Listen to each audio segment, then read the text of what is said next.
നമസ്കാരം. ശാസ്ത്രത്തിനൊരു കേന്ദ്രമുണ്ടെങ്കിൽ ആ സ്ഥാനം രസതന്ത്രത്തിനുള്ളതായിരിക്കും.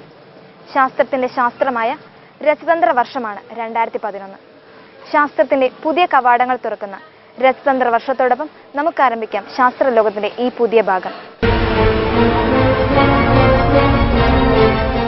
ലോഹ മലിനീകരണം മനുഷ്യനും പ്രകൃതിക്കും എത്രത്തോളം ഹാനികരമാണ് എന്ന് ഗവേഷണത്തിലൂടെ PKHS വിദ്യാർത്ഥികൾ തയ്യാറാക്കിയ ഒരു പ്രോജക്റ്റാണ്. അതിലേക്ക് നമുക്ക് നോക്കാം. ആലത്തൂർ താലൂക്കിലെ കണ്ണമ്പ്ര, വടക്കഞ്ചേരി, കിഴക്കഞ്ചേരി പഞ്ചായത്തുകളിലെ വ്യത്യസ്ത തരം പുരയിടങ്ങളിലെ മണ്ണുകൾ ഒരു താരതമ്യ പഠനം എന്നതാണ് ഞങ്ങളുടെ പഠനം. പരീക്ഷണം, അഭിമുഖം, വിവരശേഖരണം, സർവേ എന്നീ രീതികളാണ് ഞങ്ങൾ പഠനത്തിനായി തിരഞ്ഞെടുത്തത്.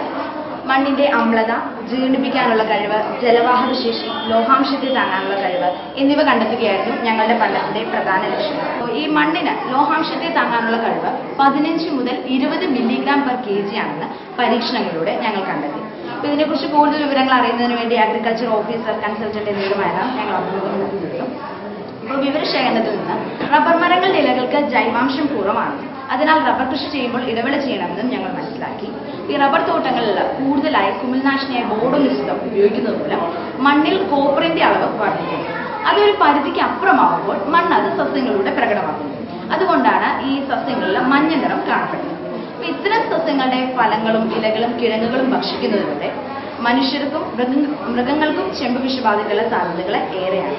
കരൾ, വൃക്ക, കുടൽ എന്നീ അവയവങ്ങളിൽ അമിതമായി അടിഞ്ഞുകൂടുന്ന കോപ്പർ വിൽസൺ ഡിസീസ്, ഛർദി, വയറിളക്കം എന്നീ രോഗങ്ങൾക്കൊക്കെ കാരണമാണ്. റബ്ബറിന്റെ വില വർധനവ്, മറ്റു കൃഷികളുടെ നഷ്ടം എന്നീ കാരണങ്ങൾ കൊണ്ട് ഭൂരിഭാഗം ആൾക്കാരും എല്ലാവരും റബ്ബറിലേക്ക് കടന്നു വന്നിരിക്കുകയാണ്. അതുകൊണ്ട് തന്നെ ബോഡോ മിശ്രിതത്തിന്റെ ഉപയോഗം വളരെയധികം വർദ്ധിച്ചിരിക്കുന്നു. അപ്പോൾ ചെമ്പ് വിഷബാധകളുടെ സാധ്യതകൾ സ്വാഭാവികമായും കൂടുതലാണ്. ഈ പ്രശ്നത്തിന് പരിഹാരമായിട്ട് ബോഡോ മിശ്രിതത്തിന്റെ ഉപയോഗം പരമാവധി കുറച്ച് പകരം ജൈവ കുമിൾനാശിനികൾ ഉപയോഗിക്കുകയും മണ്ണിൽ ചുണ്ണാമ്പ്, ഡോളമൈറ്റ് എന്നിവ ചേർക്കുകയും കയ്യാലകൾ കെട്ടി സംരക്ഷിക്കുകയും തോട്ടപ്പയർ നട്ടുപിടിപ്പിക്കുകയും ശാസ്ത്രീയമായ മണ്ണ് പരിശോധനയ്ക്ക് ശേഷം മാത്രം വളങ്ങളിടുകയും ശുദ്ധീകരിക്കപ്പെട്ട വിത്തിനങ്ങൾ ഉപയോഗിക്കുകയും ചെയ്താൽ ഒരു പരിധിവരെ മണ്ണിനെ സംരക്ഷിക്കാനും മലിനീകരണത്തിൽ നിന്ന് തടയുവാനും സാധിക്കും. ഓട്ടോമാറ്റിക് ബാത്റൂം ക്ലീനിങ്ങിനെ കുറിച്ച് സെന്റ് തോമസ് HSS ഒലവക്കോട് തയ്യാറാക്കിയ ഒരു വർക്കിംഗ് മോഡലാണ് നമുക്ക് ഇവിടെയുള്ളത്. ആധുനിക ലോകത്തിന്റെ ഏറ്റവും വലിയ ശാപമാണ് മലിനീകരണം. ജലം, വായു എന്നിവയുടെ മലിനീകരണം മനുഷ്യന്റെ ഇടപെടൽ മൂലം വർദ്ധിച്ചു വരുന്നു. മലിനീകരണങ്ങൾ കാരണം പലതരം സാംക്രമിക രോഗങ്ങളും പടർന്നു പിടിക്കുന്നു. പൊതുസ്ഥലങ്ങളിലുള്ള മലിനീകരണമാണ് രോഗങ്ങൾ പിടിപെടാനുള്ള പ്രധാന കാരണം. പൊതുസ്ഥലങ്ങളിലെ ടോയ്ലറ്റുകളിൽ കാണുന്ന വൃത്തിഹീനമായ കാഴ്ചയാണ് ഇങ്ങനെ ഒരു മോഡലിലേക്ക് തിരികെ ഞങ്ങളെ പ്രേരിപ്പിച്ചത്. ഇതൊരു ബാത്റൂം, ഇതിൽ ആൾക്കാർ വന്ന് മൂത്രമൊഴിക്കുന്നു. ഈ പൈപ്പിലൂടെ ഇത് ഈ ബോട്ടിലുകളിലേക്ക് എത്തുന്നു. ഇതിൽ ഒരു നിശ്ചിത അളവ് വരെ മൂത്രം കൊണ്ടുവന്നു ഇവിടെ വെച്ചിരിക്കുന്ന ചെറിയ ബോട്ടിൽ പൊന്തി ഈ അയൺ ഷീറ്റിൽ തട്ടും. തന്മൂലം ഇവിടെ വെച്ചിരിക്കുന്ന ടോയ് മോട്ടോർ വർക്കാവുകയും ബ്രഷ് പ്രവർത്തിക്കപ്പെടുകയും ചെയ്യുന്നു. അതുപോലെ തന്നെ അടുത്ത ബോട്ടിലേക്കും മൂത്രം വന്നു. അതുപോലെ തന്നെ ഇവിടെ വെച്ചിരിക്കുന്ന ബോട്ടിലും ഈ ലോഹത്തകിടിൽ കൊണ്ട് തട്ടിയിട്ട് ഈ ഇലക്ട്രോമാഗ്നറ്റ് പ്രവർത്തിക്കപ്പെടുകയും വാൽവ് തുറക്കപ്പെടുകയും വെള്ളം വരികയും ചെയ്യും. അതുപോലെ തന്നെ അടുത്ത ബോട്ടിലും മൂത്രം ഒരു നിശ്ചിത അളവ് വരെ പൊന്തി കഴിയുമ്പോൾ അതിനകത്ത് സ്ഥാപിച്ചിരിക്കുന്ന ചെറിയ കുട്ടി പൊന്തി ലോഹത്തകിൽ തട്ടുന്നു. അതുപോലെ തന്നെ ലോഷൻ ടാങ്കിന്റെ സ്ഥാപിച്ചിരിക്കുന്ന ഇലക്ട്രോമാഗ്നറ്റ് പ്രവർത്തിക്കുകയും വാൽവിനെ വലിക്കുകയും ലോഷൻ ടാങ്കിന്റെ വാൽവ് തുറക്കപ്പെടുകയും ലോഷൻ ടാങ്കിന്റെ പൈപ്പിലൂടെ ലോഷൻ വരികയും ചെയ്യുന്നു. അങ്ങനെ ടോയ്ലറ്റ് ക്ലീൻ ആകും. ബാക്കിയുള്ള വൃത്തിഹീനമായ മൂത്രവും പിന്നെ ഈ ലോഷനുകളും എല്ലാം മണ്ണിലേക്ക് അടിഞ്ഞു പോകും. ഞങ്ങളുടെ ഈ ഉപകരണത്തിന്റെ പേര് വിൻസോക്ക് എന്നാണ്. അമൃത യൂണിവേഴ്സിറ്റിയും ISROയുടെ കീഴിലുള്ള ആൻഡേഴ്സും ചേർന്ന് മൂന്നാർ നിർമ്മിച്ച സംവിധാനമാണിത്.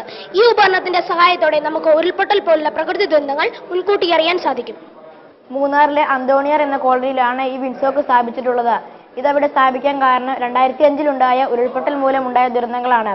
ഇതിന്റെ ഭാഗമായി ഈ പ്രദേശത്തെ ഭൂമിക്കടിയിൽ 14 മീറ്റർ വരെ താഴ്ചയിൽ 12 സെൻസറുകൾ സ്ഥാപിച്ചിട്ടുണ്ട്.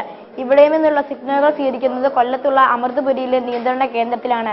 ഈ പ്രദേശത്തെ ഭൂമിക്കടിയിൽ എന്തെങ്കിലും ചലനങ്ങൾ സംഭവിച്ചാൽ അത് വിൻസോക്കിന്റെ സഹായത്താൽ നമുക്ക് അറിയാൻ സാധിക്കും.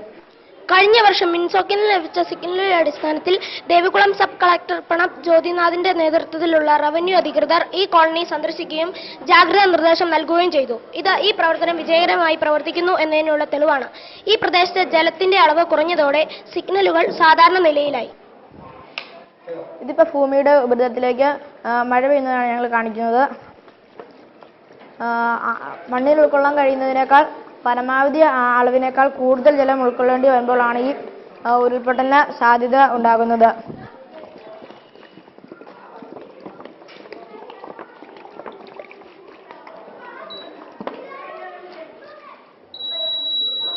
ഇതിപ്പം സിഗ്നൽ ഇതിൻ്റെ വെച്ചിട്ടുണ്ട്. ഇതുവഴി ഉരുൾപൊട്ടലിന് സാധ്യതയുണ്ടെന്ന് മുൻകൂട്ടി അറിയാൻ സാധിക്കും.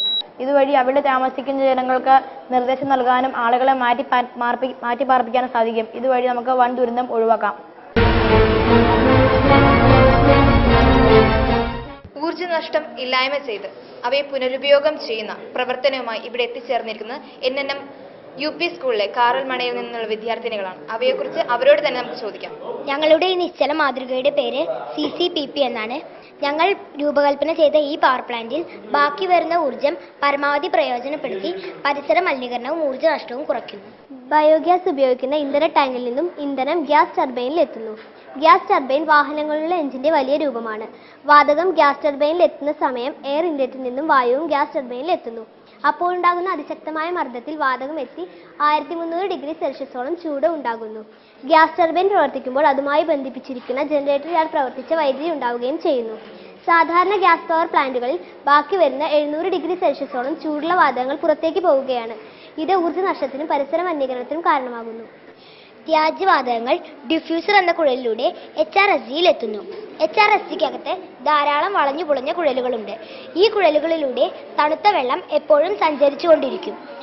ത്യാജ്യവാതകത്തിന്റെ ചൂട് മൂലം ജലം നീരാവിയായി മാറുന്നു.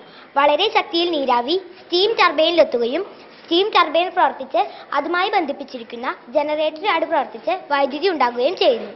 ചെറിയ ഊഷ്മാവിൽ പുറത്തേക്ക് പോകുന്ന കുറഞ്ഞ അളവിലുള്ള വാതകങ്ങൾ സാധാരണ പവർ സ്റ്റേഷനുകളെ അപേക്ഷിച്ച് ചെറിയ പരിസര മലിനീകരണം മാത്രമേ ഉണ്ടാക്കുന്നുള്ളൂ. സ്റ്റീം ടർബൈനിൽ നിന്നും പുറത്തു വരുന്ന നീരാവി വീണ്ടും കുളത്തിലെത്തുകയും തണുത്ത് ജലമായി മാറുകയും ചെയ്യുന്നു. യൂറോപ്പ്, ചൈന എന്നിവിടങ്ങളിൽ ഇത്തരം പവർ സ്റ്റേഷനുകൾ വ്യാപകമാണ്. നഗരപ്രാന്തങ്ങളിലുള്ള ഇത്തരം പവർ സ്റ്റേഷനുകളിൽ നിന്നും ചൂടുവെള്ള വിതരണവും നടപ്പിലാക്കുന്നുണ്ട്. 60 മുതൽ 70% വരെ ഊർജ്ജം ഉപയോഗിക്കാവുന്ന ഈ രീതി ആനുകാലികമായി പ്രാവർത്തികമാക്കേണ്ട ഒന്നാണ്. ഞങ്ങളുടെ ഈ നിശ്ചല മാതൃക വേസ്റ്റ് മെറ്റീരിയലുകളും പെയിന്റും ഉപയോഗിച്ചാണ് നിർമ്മിച്ചിരിക്കുന്നത്.